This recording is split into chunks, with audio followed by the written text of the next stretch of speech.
Okay, I think we're recording. So we've got two sides of this sheet here. So let's see if I go right here. Yep, and I've got it big so you can see when I'm talking about it. So I think I'm going to try to go 30 minutes a pop. You know, two separate videos. We'll see if it works or not. If it doesn't, I apologize. 30 minutes on the front, 30 minutes on the back. Okay, here we go. Okay, 1491 to 1607. So the first thing you're looking at is the Native Americans who are here before Europeans get here. Okay, you're looking at the Iroquois. So that's like the tribe up there in the northeast. That's the New York area. And so remember, it was the Mooks, and they had a confederacy. So Mooks is just our acronym: Mohawk, Oneida, Onondaga, Cayuga, and Seneca. And so they had a confederacy. So we've seen that word confederate now 3 times with the Iroquois, Oracle's Confederation, and the Confederate States of America. So they're kind of cooperating on matters of security and war and doing their own thing in other ways. The Plains Indians, we will see them at the beginning of next year, but remember they're in the middle part of the country, and they're walking around hunting buffalo until the Spanish bring the horses. That's really going to change their way of life and make them more mobile, really more warlike because they're fighting each other. Cahokia was St. Louis, modern-day St. Louis is a mound-building tribe. It's the biggest city in North America. Okay, let's see. Notice I don't really have the Aztecs or those Latin American tribes. So the Spanish coming over here, yeah, the conquistadors are defeating the Aztecs and the Incas and taking over everything in Latin America. But we're really concerned with North America, so kind of the southwest coast, Texas to California, also St. Augustine originally. And it's going to be New Spain. It's going to be pretty sparsely populated in North America. The cities that start with San are part of that: San Francisco, San Diego, San Antonio. Okay, also the Saints, St. Augustine. All right, mercantilism. So mercantilism, Columbian Exchange, probably our biggest two things going here. And so mercantilism, this theory, money is power. So the European countries, again, the Europeans coming, and they believe money is power. Money is power. The way you get a lot of money is to have a favorable balance of trade. Export's supposed to be you're supposed to export more in value than you import. The key to getting that done is going to be colonies. So these European countries over here, Spain, France, England, the Dutch from the Netherlands, all going to try to set up this favorable balance of trade by getting these colonies going here. All right, Columbus comes over. He's got this Columbian Exchange. So, what it means is all the stuff that the two sides gave to each other as a result of this interaction. The Europeans are bringing disease is their big one, and then livestock, a lot of the animals, and then the natives, for their part, a lot of food: potatoes, tomatoes, corn, beans, squash, and so generally speaking, the stuff that Europeans get is nutritionally valuable, and the stuff the natives get is deadly. And so the impact of it is the questions we've seen in the past having to do with, the Native American population is decimated, cut down by like 90%. It's the biggest accidental kind of genocide in the history of the world. And there's a population explosion in Europe. And so Europe really flourishes as a result of the improvements to the diet. When the Irish come, they're coming because of the potato famine. Would have never had potatoes were it not for the Columbian Exchange. Okay, conquistadors are the Spanish guys coming over here. A lot of times they're running away from hard times in Spain, and they're going to conquer the Indians and try to get a lot of gold and silver from them. And really the only money they could make was what they could get from the Indians, so they tend to be pretty brutal. Let's see, Cortez and Pizarro in Latin America, Ponce de Leon, De Soto was the worst of them in North America. Remember, he was the guy that had the war dogs around the southeast. They had to sink his body in the Mississippi River so the Indians wouldn't deface the body. Okay, the encomienda system was kind of the slave system that Spanish set up for Indians. The crown would commend, it's a short word of encomienda, give Indians to the Spanish to work on their plantations or their gold and silver mines.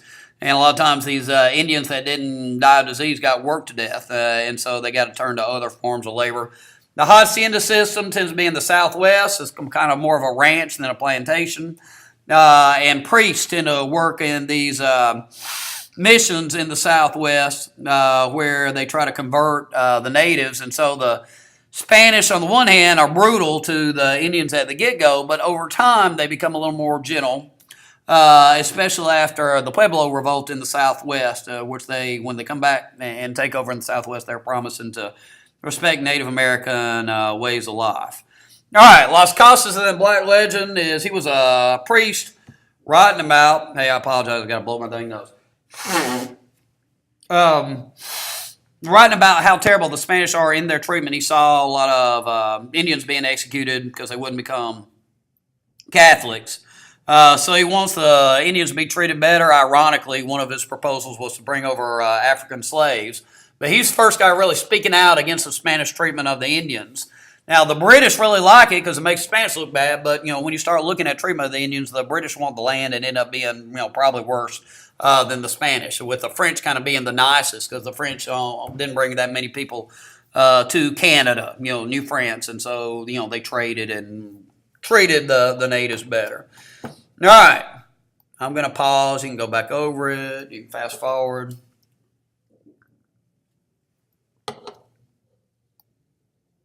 Okay. So the first thing we got going here is this period 2 is the English colonies. Jamestown to French and Indian War. All right, so we're looking at the South really. Remember the Southern colonies? There's 5 of them. So you got Virginia, the Carolinas. Let's see. Virginia, North Carolina, South Carolina, Maryland is actually a southern colony, and then Georgia. All right, so Jamestown, that's these primogeniture victims. The second sons are coming coming over. Also, the urban poor. The Virginia Company is setting them up as a joint stock company. They think they're going to have it easy, kind of like the Spanish did on the encomienda system. Instead, even though there's all kinds of food in the forest and the Chesapeake Bay there, they're too lazy to work hard, so they're having a hard time when John Smith comes over. He's a political leader famous for saying you don't work, you don't eat. So he imposed some order. He's the guy who got captured by Chief Powhatan, and you had the little mock ceremony with Pocahontas.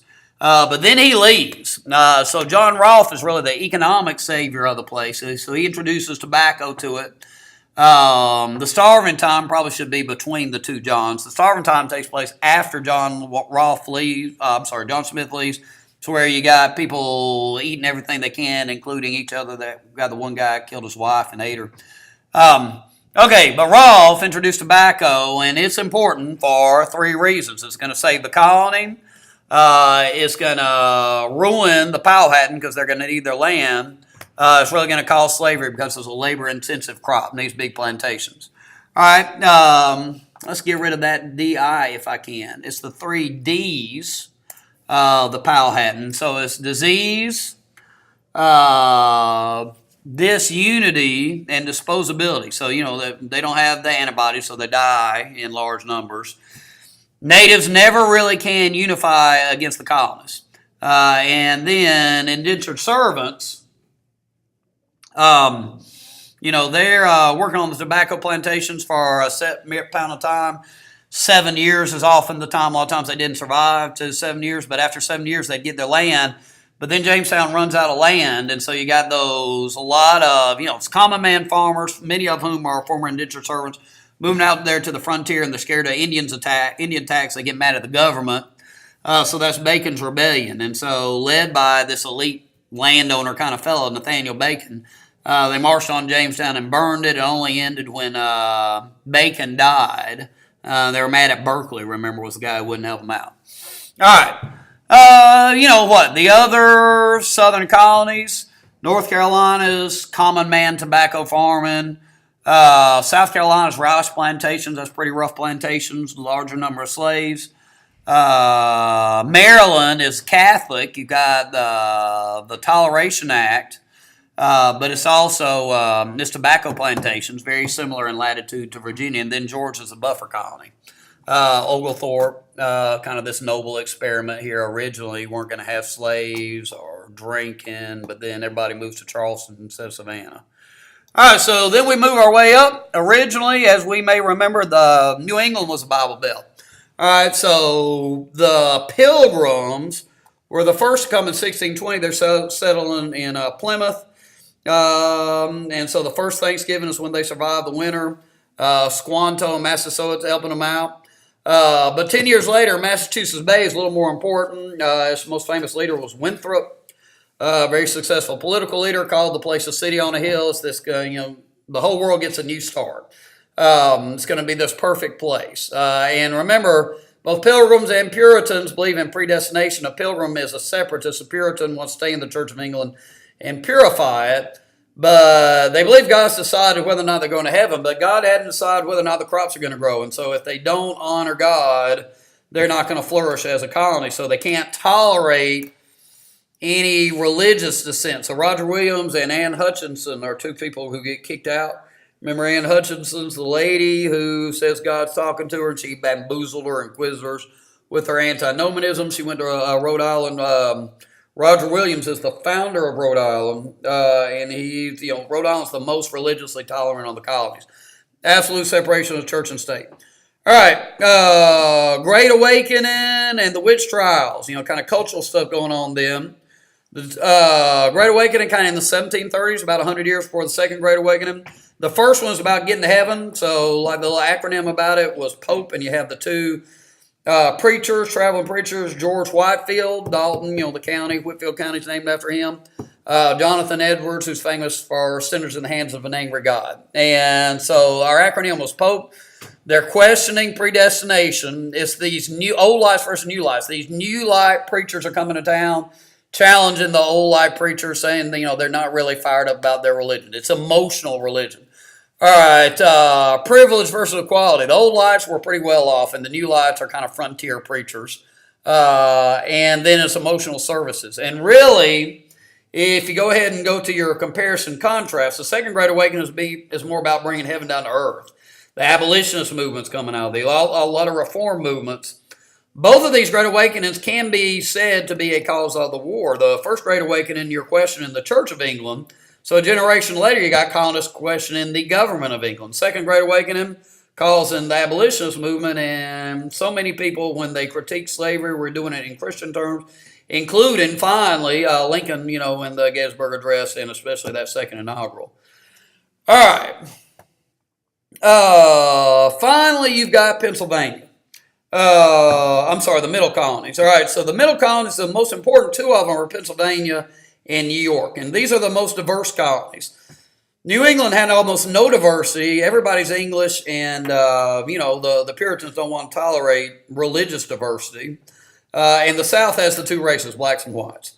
But the middle colony has the most diversity because the Quakers are all into being nice to everybody. Remember, they were the Society of Friends. So they're religious like the Puritans, but they're much more gentle Christians, much more tolerant Christians than the Puritans are. They were called Society of Friends, but the insult to them was that they were called Quakers, because they get all fired up. They'd sit there, everybody's equal before God, no preachers, and somebody gets moved by the Spirit, they start shaking and quaking. And they were abolitionists and pacifists. Founded by William Penn, kind of the looked down on prodigal son. His dad didn't like him too much, but he sets up Pennsylvania. They're really diverse because they let everybody in. In fact, they let in the Scotch-Irish, who in turn attacked the Indians who settled in Pennsylvania, so it actually didn't work out too well for the Indians there. All right, remember the Scotch-Irish are kind of illegal immigrants settling around west of the Appalachians, Daniel Boone, and then they're going to work their way south, and many of us here in the South have Scotch-Irish blood. Special folks who tend to get fired up and that sort of thing. You don't know anybody like that, do you? Okay, New York. New York's diverse for economic reasons. It was settled by the Dutch. Colony was originally New Netherlands. New York City was originally New Amsterdam. They bought Manhattan Island for just a few pennies an acre, very similar to a Louisiana Purchase. And it's a trading place. The Dutch were trading people, so they'll trade with anybody. They'll buy and sell from anybody. So very diverse for kind of economic reasons there, as opposed to the kind of easy immigration policy that the Quakers practice. All right, halfway. Let's see what we're looking at. Let me check my time. All right, we seem to be kind of doing okay. All right. Right hand side. So 1754 to 1800. So you're looking at that. So that's French and Indian War to the election of Jefferson. All right, French and Indian War caused by the fact that the French are up there in Canada, have gotten along pretty well with the natives. There's not that many of them. Quebec's the first successful colony, 1608. The English are in the 13 colonies. Let's go back to the 13 colonies just for a second. Some generalizations to make. New England's real religious, and it's industrial from the get-go. Not carpet mills or steel mills, but timber fishing fur. Timber fishing fur, that's the base of their economy, because you don't have big farms up there because of the thin, rocky soil, short growing season. The economy of the South is going to be plantations, tobacco in Virginia, North Carolina, and Maryland. Rice in South Carolina and Georgia, so that's where you're going to have the indentured servants and the slaves. Then economically, the middle colonies, the diverse colonies, the breadbasket colonies where they're growing food. Remember Quaker Oats in the Quaker Oats box there, so they're growing food there. All right, back over here.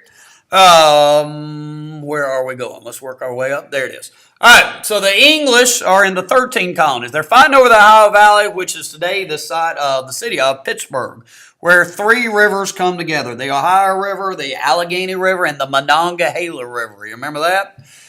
All right. Pittsburgh's right there in that Ohio Valley. It was good land. George Washington surveys the land for Virginia planters. He runs into French.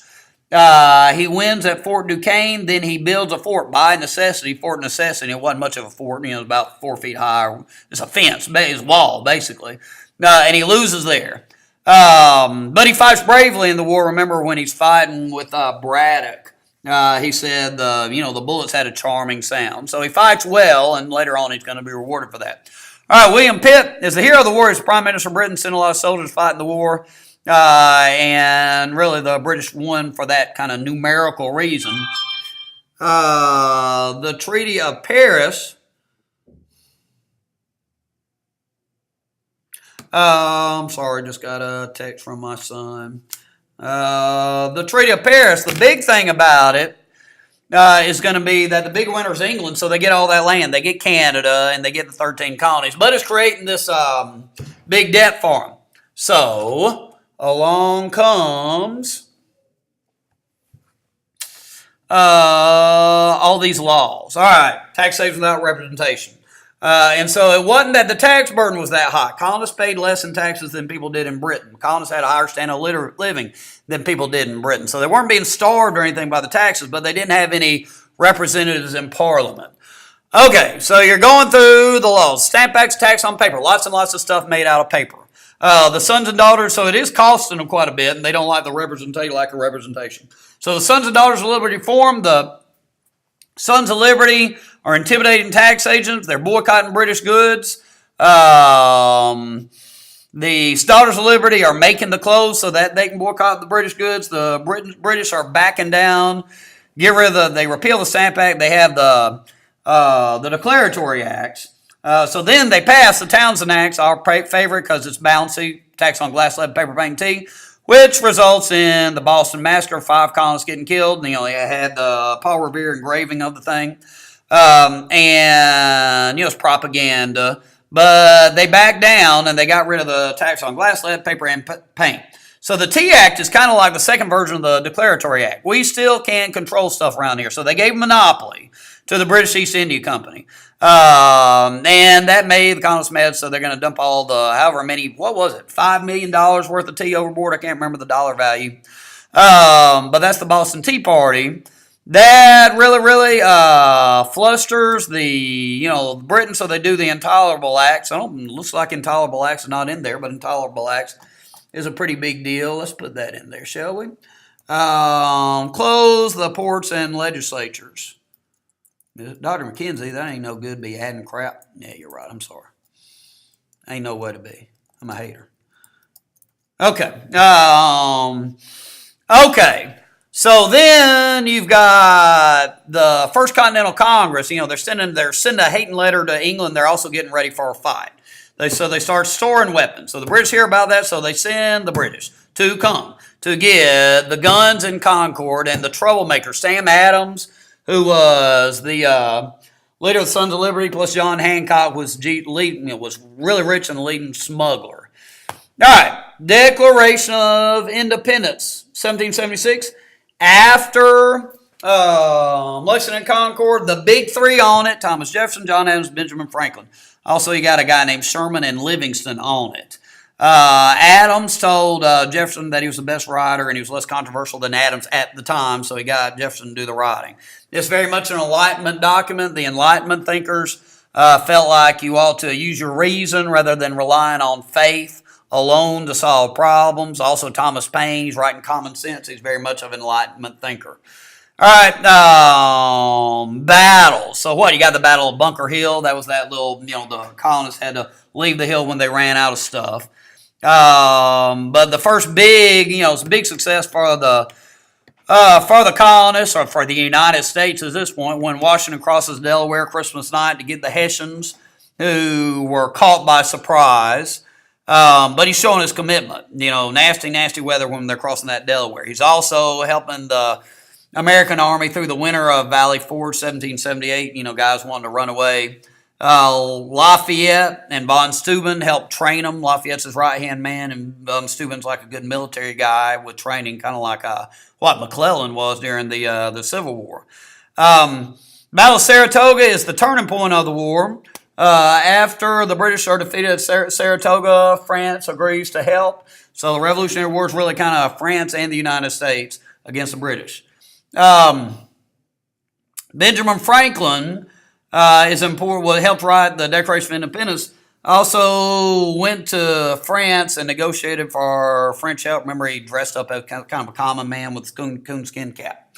Battle of Yorktown's the last battle. Cornwallis gets really backed up against Chesapeake Bay. He's got the ocean behind him, the water behind him, and George Washington's army in front of him.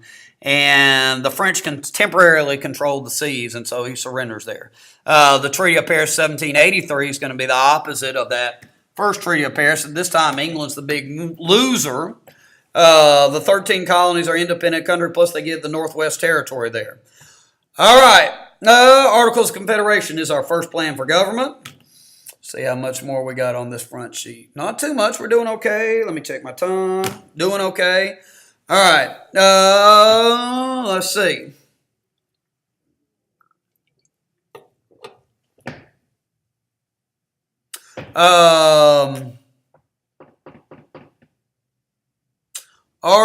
What we got? Articles of Confederation. All right.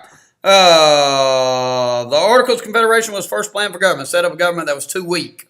You could pass a law with 9 of the 13 states. To amend the Articles of Confederation, you needed all 13. There was just one branch of government, the legislative branch. They did a couple of things well. The land ordinance, both of them involving the Northwest Territory. Land ordinance set up the process for forming a city and said there'd be schools in all these new cities. Northwest ordinance, you get 6,000 people in a territory. You form a state, plus no slavery. It's the first anti-slavery law in the history of the United States. So they did that well. That's your ex statement. However, the weaknesses, no rest, couldn't regulate trade. So the British were pushing us around economically. Couldn't enforce laws. So it was up to kind of the states to enforce laws. Couldn't settle disputes. Massachusetts and Pennsylvania fighting each other. Couldn't tax. Okay. Shays' Rebellion was all these Massachusetts farmers. All right, and these Massachusetts farmers were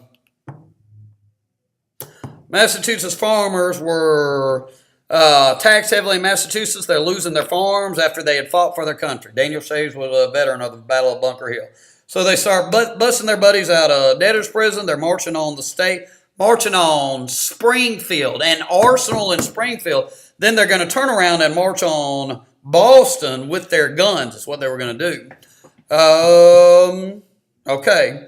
It gets put down by the state militia, but the importance of it shows that the government's too weak. All right, so delegates meet first in Annapolis. Not enough people show up. So they meet in Philadelphia. 12 states show up. That's not enough. To amend the articles, you needed 13 states. But James Madison at Philadelphia proposes a whole new plan, the Virginia plan, but it favors big states, representation by population. So the New Jersey plan is a small state plan.